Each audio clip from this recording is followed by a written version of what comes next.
Airheads, welcome back to my AHS 1984 review. Hopefully you guys enjoyed last week's video with me and Shanice talking about the 100th episode. We had a lot of fun making that video, and yeah, I seen some of you folks in the comments down below what you thought about it. So I'm happy that you guys enjoyed it, and hopefully we have a lot more like that coming soon. So this week we're talking about episode 7, The Lady in White. So this episode begins with no other than LilyRae, former American Horror Story alumni, back at this season, and I'm so excited to have her back into at least this episode, because she's such a great actress. I love LilyRae, and the first 3 American Horror Story, the first, the second, the third, Murder House, Asylum, Coven. And my favorite character of her will always be Misty Day from American Horror Story Coven, but I also love her as the nun, the demonic possessed nun in American Horror Story Asylum season 2. So I was so happy to see her back into this season here, because she again is one of the originals from American Horror Story, and we've been missing some of that here, and I'm just so happy to have LilyRae back. So LilyRae is back as a character. She's watching over these 2 kids, and we're back at Camp Redwood, but it's not Camp Redwood. It's called Camp Golden Star, and it's for kids obviously, and we're back at 1948. In 1948, we see these 2 kids, at the table, and LilyRae is talking to them. And from the look of the scene here, she's favoring one kid, and she hates the older kid with the glasses. He's a little bit different. He's bigger, he has a little bit more weight to him, and it seemed like he's picking on his younger brother, which sibling does. So she was kind of showing favoritism to what son that she liked the best, and it clearly shows here. So the older kid's just like, yeah, these kids out here don't really like me. She said, well, if you get your hit from those comic books, you'll obviously make some friends, so stop reading that trash. And the younger kid, his name is Bobby, he wants to go swimming, so she's pretty much done cursing the other kid out, and she's like, you know what, go out, take your brother swimming, just keep an eye on him, because it's kind of crazy out here, so keep an eye on him. So he's like, I will. So they go out to the dock, to the lake, and all the counselors are coming up, and the one kid, the older brother, he comes across these 2 young women. They kind of like picking on him, talking about, he's trying to make conversation, saying, how's the water? And they were talking about, oh, well, you have enough blubber to find that out, or something like that. And they kind of make you feel sorry for the kid, because it's like, all that was so unnecessary. Like, why? Kids are just so fucking mean. Why are kids mean? Like, kids are just mean for no reason. That's why I don't want any kids anytime soon. So the kids are out at the lake, the older brother, he, goes to watch these 2 kids, try to have sex and things like that. I don't know why he's so intrigued by him, but, he went on. And he told Bobby to not jump in the water, to sit still, he'll be back. Bobby goes and jumping into the water anyway. It brings the older brother back, and he's like worried, because he's just like, all right, where is my brother? And he's out there in the pool swimming. So then he's like, all right, cool. So then on the side of the dock, you have like these counselors starting up the boat. They don't see the kid inside the lake, and Bobby's having a great time doing backstrokes and things like that. So while he's doing it, they start the motor on the boat, and the boat goes, and it cuts Bobby all up, I'm assuming, because you just hear a thud, and you just see all this blood just rise above inside the water. So Bobby kind of got caught into that propeller of the boat. Well, everybody's freaking out. They bring the kid back onto the dock or whatever. He's obviously dead. LilyRae character comes off. She's screaming, cursing at everybody out. Like, what did you do? She's cursing at her older son. She kept saying, Benjamin, why? Like, what happened? What did you do? What did you do? So, his name is Benjamin, and throughout the whole season of American Horror Story 1984, Mr. Jingles was Benjamin Ritter, or whatever how you say his last name. So clearly this is a young Mr. Jingles, and his brother was killed at that same camp. It was just under a different name. So she's just going off, blaming everybody, just attacking everybody. This kind of gives us, again, I'm going back into, because this is the 80s. This gives us, Friday the 13th vibes, the first movie where Jason drowned, the counselors wasn't watching him, and throughout the movie, you don't know who the killer was, and then come to find out it was Jason's mother doing all the killing. The whole reason why she was doing the killing is because the counselors wasn't watching her kid when he drowned and died, and she's out for revenge, killing everybody. So this is kind of like the same concept here, just a little bit. So then we get into Brooke and Donna, aka Nurse Rita. I'm gonna just get used to saying Donna, because I'm tired of saying AKA. So then we get into Brooke and Donna, and as you guys know in the last episode, Donna helped revive Brooke. Everybody thought she got that lethal injection, she was dead and all that. But come to find out, Donna, when she brought her back into this hotel, she told Brooke, like, you're alive because I gave you some medicine that they use for like MS and muscle spasms and things like that. And it's going to take a couple or a few days to drain all the stuff out your system. So right now, you're just going to have to eat, take care of yourself, and I'm going to help you do that. So Brooke is still not feeling Donna because she still is upset that, you know, Donna turned on her. A couple episodes back, you know, Donna turned on Brooke. You know, when Brooke got caught into that net, Donna left her there swinging back and forth, where Shanice reviewed that episode, and Shanice said it herself. You know, Brooke was swinging in that net, hanging there like a piece of meat, and Donna kind of like left her there for Mr. Jingles to kill, because again, Donna had this whole thing and this whole situation in her head where her father was a serial killer, and she wanted to understand, why do serial killers do what they do? And she never got that answer from her father because her father took his own life.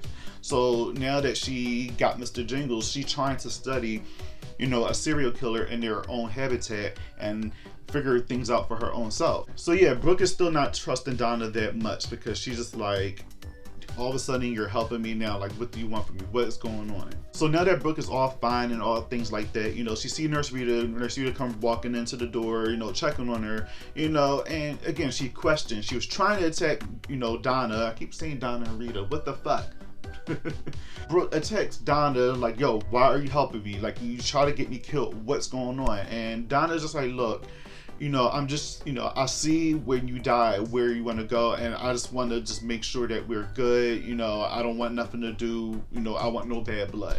So, you know, Brooke was just like, all right, cool, I believe you. She sees this paper that's on the nightstand. Margaret is sitting there making money, doing all these things, and, you know, she's going back to Camp Redwood and to try to have Billy Idol there and trying to make a profit out of these, you know, crazy situations that's happening in Camp Redwood. And Brooke wants revenge. Like, she's just like, yo, fuck this bitch, I gotta get her. She took most of my life from me. She took majority of the 80s that I could not, you know, be a part of, that life, the fun, just everything about the 80s from me, and I can't get that back. I spend every waking moment in that cell, like how many times I blink, every damn crack on the wall. She was just saying that she spent like 1,800 days or something there. So Brooke is over it. She's just like, look, she framed me, I want to go out for revenge. And Donna's just like, no, like, you can start a new life. Everybody thinks you did. You can get a new name, you know, just start over. And Brooke doesn't want to hear it. She's just like, nope, I want revenge and I don't care. She took most of my life from me, especially the 80s, and I want it back. So Donna was just like, you know what? When we get you better, we're gonna get you out of here. I'm gonna take you to a place where it's still like 80s, because mind you, we're like in 1989, so 80s is pretty much done. And she's like, I'll take you back to, you know, the feeling of what you missed. So they get all dressed up and they go to a skating rink. And I must say, Brooke looks good as hell. Donna did a great job taking care of her. And I like this new friendship between Donna and Brooke. It looked like they just fit so well together. And I wish we got that a little bit more earlier in the season, but I guess we have to let all that build. But the friendship between these two so far, when I've seen in the episode, and how Donna actually cares for Brooke, and, you know, her just taking care of her, and just, you know, actually just have the sympathy for her, was a pretty good thing. So I'm actually happy that Donna took Brooke into her own hands to take care of her and, you know, give her a better life, even though she's still out to get Margaret. Donna was just like, look, if you're gonna go get her, I'm with you. So while they're at the skating rink having a good time, dancing to the 80s jams, you know, feeling themselves, you know, just getting it in, we notice a guy from a distance that's staring at them. And come to find out, it's Dylan McDermott. If you guys don't know who Dylan McDermott is, he's the main character in American Horror Story season 1 and 2. He plays the father of Violet on American Horror Story Murder House, and he actually plays the son of Bloody Face in American Horror Story Asylum season 2. And again, another familiar face. We got 2 original alumni of American Horror Story back on here. I don't even want to say alumni because technically they still on the show, but we haven't been seeing them as reoccurring like characters for a very long time, so I guess they're alumni and they just keep making cameos. But now I'm just happy to see 2 people that was on American Horror Story previous seasons, and they're back on here in the same episode. So yeah, we get Dylan McDermott. He's playing this creep guy with this mustache, and if you guys watched last week's review with me and Shanice, I assumed that this was Bloody Face. Like, we've seen in the trailer that Dylan McDermott is back. But I thought he was playing the character of Bloody Face because he was a serial killer. But no, Dylan McDermott plays a whole different serial killer on here, and you're about to find out. So while they're at this skating rink, you know, they come across, you know, this guy. He introduced himself. He called himself Bruce, but I think his real name is Alex. You know, correct me if I'm wrong, guys, but I could have swore I heard him say Bruce. You know, he introduces himself to the 2 women, and he's just like, hey, you know, my car broke down on the permission for me to see my girlfriend, and I just need a ride. And they're just like, no, we don't talk to strangers. We don't give rides to strangers. I do not know you. Leave us alone. Donna and Brooke, they go out to the car. Their car is not starting. So they're like, you know, freaking out. They're just like, you know, what the hell are we gonna do? Bruce comes back on out, and he's sitting there just like, oh, you having car trouble? And they're just like, yeah. So he ends up fixing their car for them, and you know, it's starting. And he's just like, all right, I believe in karma, but I'll see y'all later. And they felt bad, and you know, Brooke is just like rolling her eyes. Brooke at this moment can care less. She don't give a fuck. She's just like, look, we can leave this guy, whatever. I actually like this new version of Brooke because we've been getting that little sappy and oh my gosh Brooke in the beginning of the season, and now we got this badass Brooke. And she's not like a bitch or nothing, but she's more of a badass. Like, she don't take any shit. And I actually prefer this version of Brooke than like the bitchy or like the too like, you know, nice, you know, sweetheart girl. So I prefer this version of her. Donna's just like, look, any guy that, you know, works underneath my hood can get a ride or whatever. So she was being funny and flirtatious, but, you know, she felt bad for the guy because he did fix their car. So he jumps in the car with them and they give him a ride. But as they pulling off, the camera points to a tree that has a missing persons picture of these missing girls on there. So they're already foreshadowing what this guy is about. Like, why would they show that, you know, as they are pulling off with this random stranger? You know what I mean? So they're already foreshadowing that this guy is a killer, he's insane, and they gotta look out for him, and they're about to get into some shit.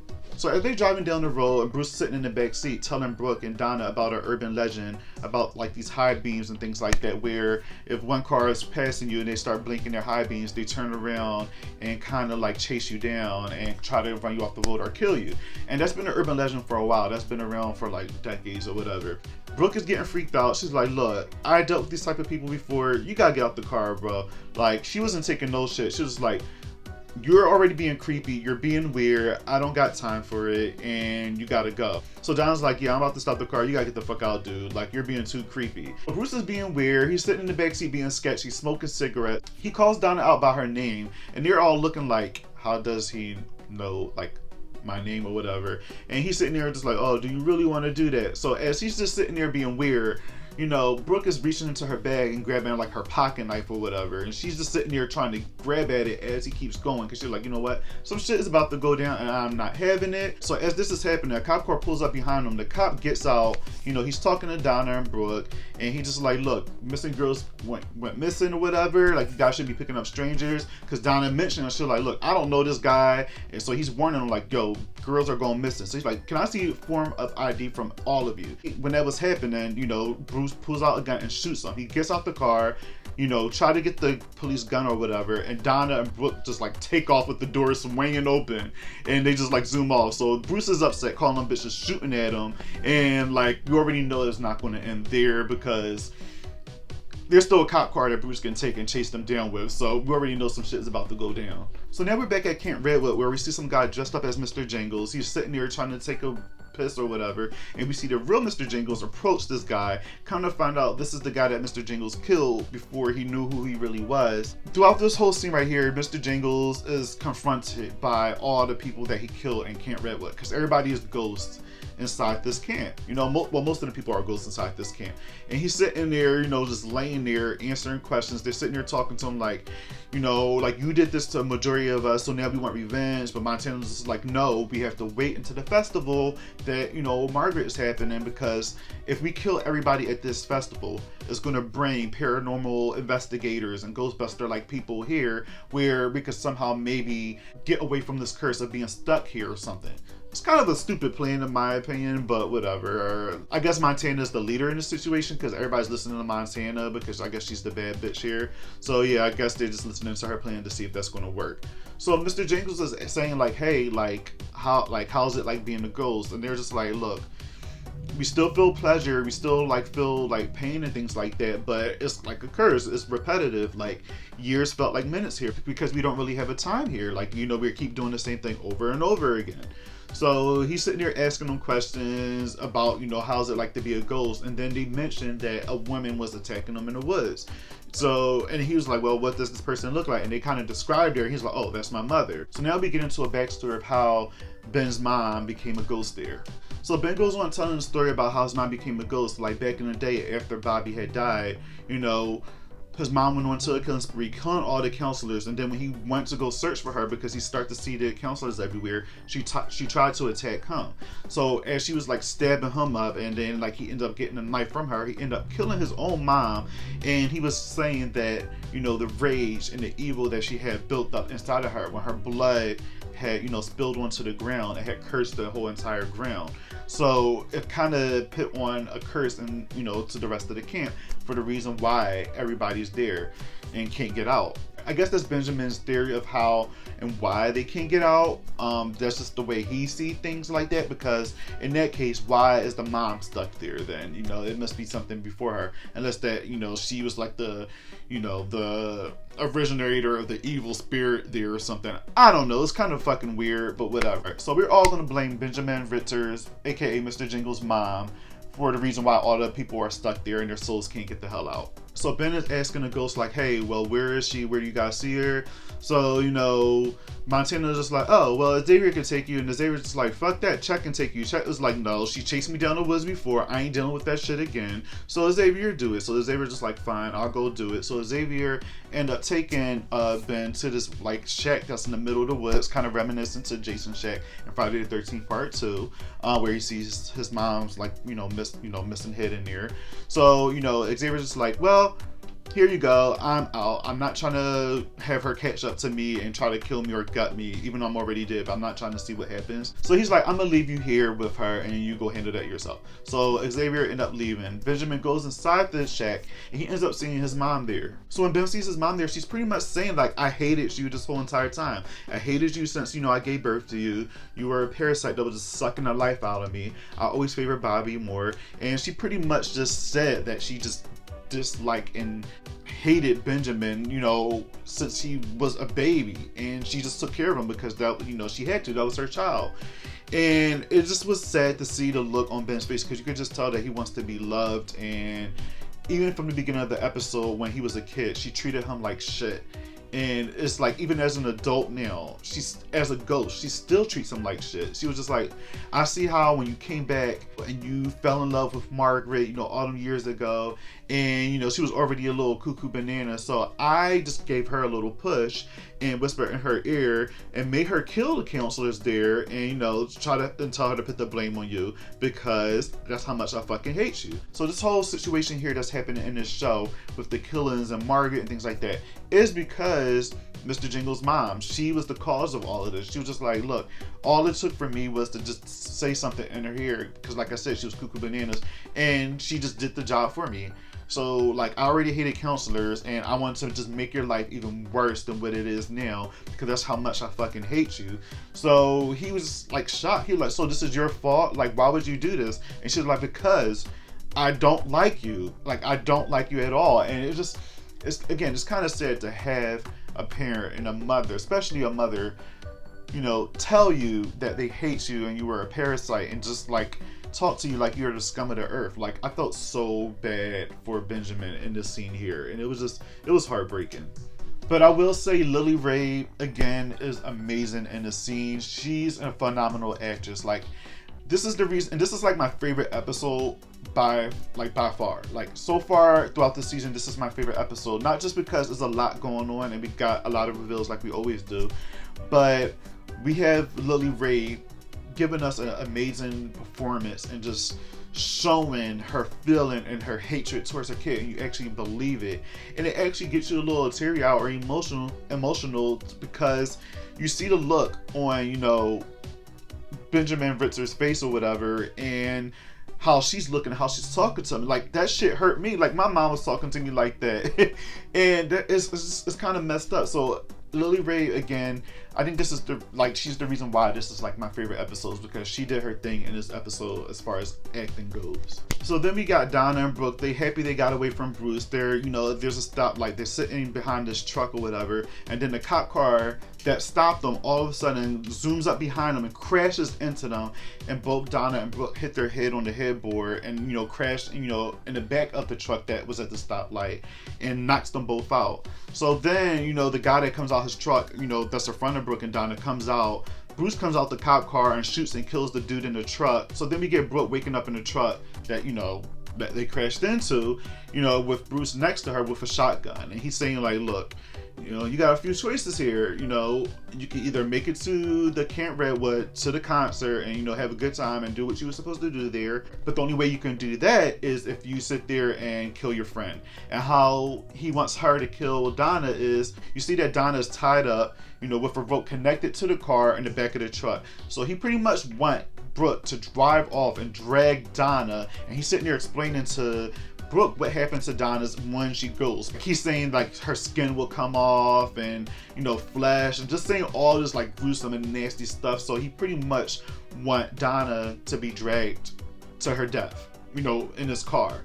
And Brooke was just like, I don't know, whatever. He said, well, you got those choices there. I can shoot your face off right now, or that's what you can do and make it in time for this concert that you're trying to go to and do whatever you got to do.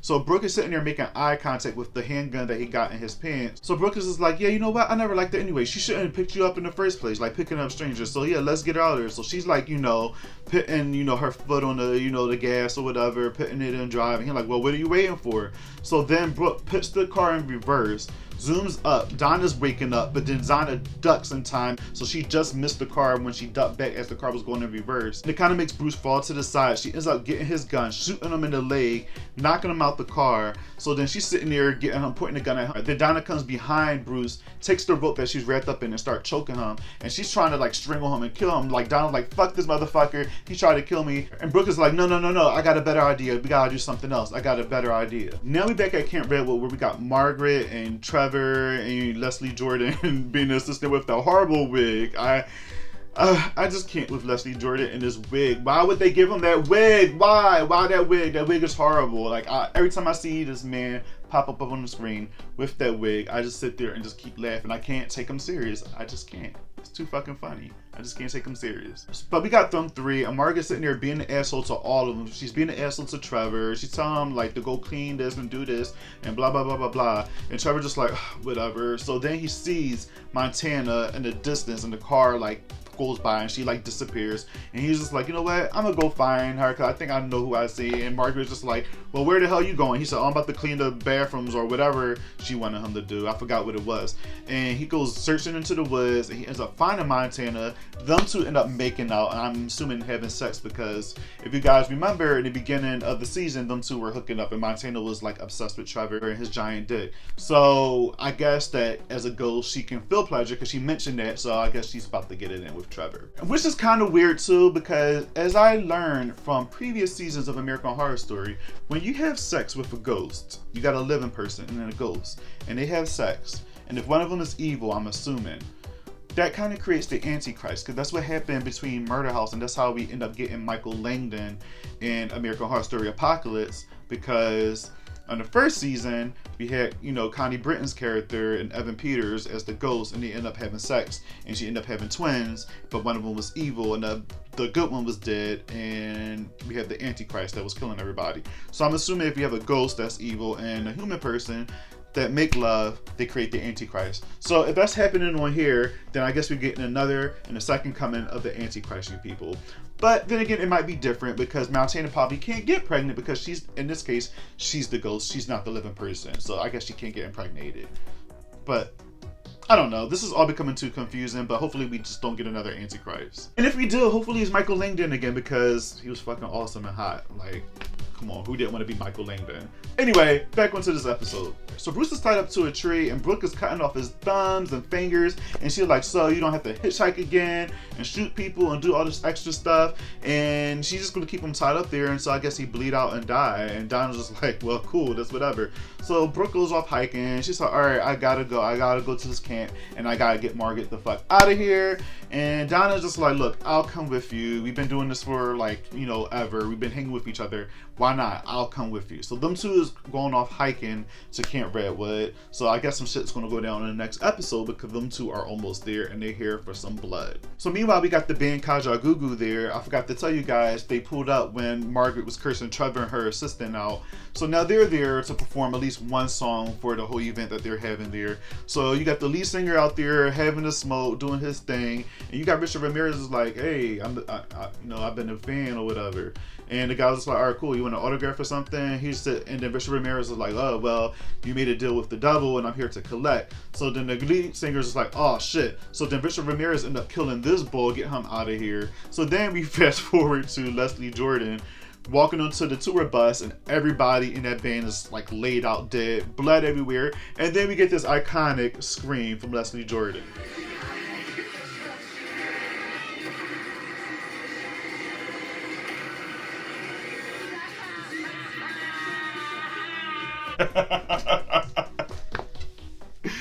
Yo, I love Leslie Jordan. He's amazing.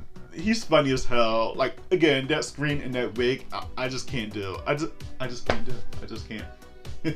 Now Ben is back at the dock where Bobby had died when they were younger, and you know, his mom comes up behind him talking to him, still saying how much she hate him, and you know, she's looking super ghostly and just scary. Like, you could just tell she's dead, and you could just tell she do not like this guy. Like, she hates him, and he's just like, yo, just leave me alone. Like, I have the right to come here too. Like, I miss Bobby just as much as you do. And he was like, look, I even named my son after him. And as soon as he said that, you kind of see her feelings and expression change towards Mr. Jingles, because like soon as he said like, I named my son after Bobby, she was just like, oh, like she already knew that he had a son, like when their first confrontation, and she kept saying that your son deserved to be dead, to have a dad like you. But then you could tell she had to change her heart this time, because she was like, oh wow, you had a son and you named him Bobby and you actually care. So she was just like, well look, you're up against, if you're here to try to get Richard Ramirez, you're up against something like greater than you, and you already sold your soul to the devil and he's here to collect. So it's either that you die by his hands and never come back again, or you die by your own hands and come back over and over again. So at this point, I thought something sketchy was going on, because she already hated him and she was trying to kill him like before. So I thought this was her way of trying to like make him kill himself, so she don't, you know, just to manipulate him.